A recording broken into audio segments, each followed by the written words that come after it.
On January 1st, before any flag or border was drawn, the land that would become Alabama was already alive with history. Along the Coosa, Tallapoosa, and Tombigbee rivers, the Creek and Choctaw peoples cultivated the fertile earth, raising corn, beans, and squash in the shadow of earthen mounds. Their towns were centers of trade and ceremony, where stories were told beside council fires that had burned for centuries. Rivers were the roads of the old world here,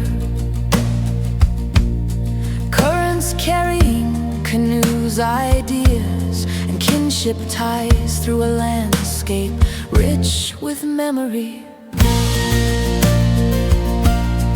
Then came the French, seeking empire and opportunity. In 1802, they raised Fort Louis de la Louisiane at Mobile, logs and muskets on a tidal plain, where the Gulf's salt air met the scent of pine. It was the first capital of French Louisiana, a place where priests, traders, and soldiers mingled with native allies and African laborers. Empires shifted like river sand.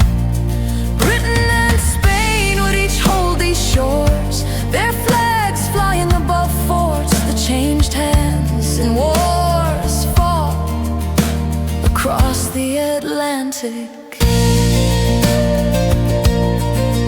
When the United States claimed the Mississippi Territory in 1798, settlers streamed in from Georgia and the Carolinas, carving homesteads from forest and floodplain.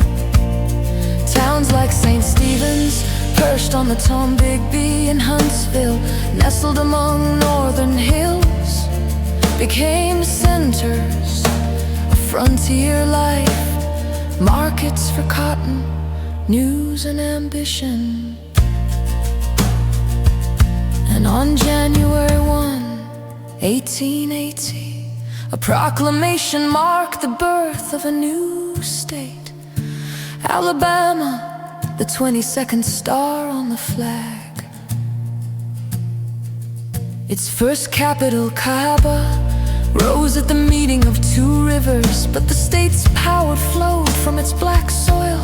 Cotton spread across the plantation belt, and with it, the cruelty of enslaved labor.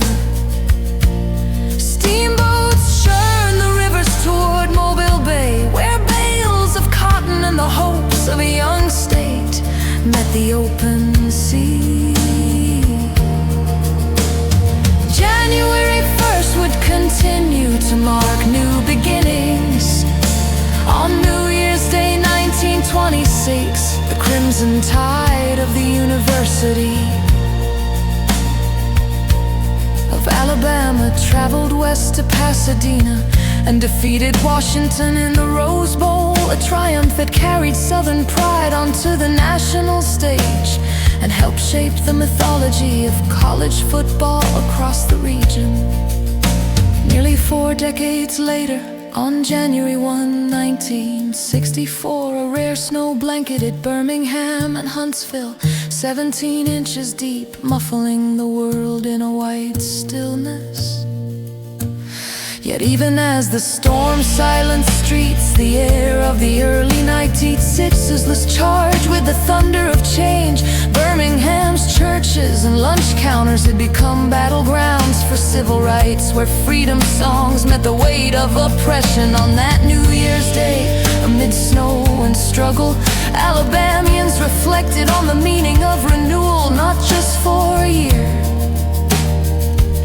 but for a people. From native mounds to colonial forts, from statehood to stadiums, from snowstorms to sit-ins, Alabama's January 1st echo with the pulse of beginnings. Each era has turned the page in its own way, reminding the state and the nation that the story of of Alabama is one of persistence, transformation, and the enduring hope of starting again.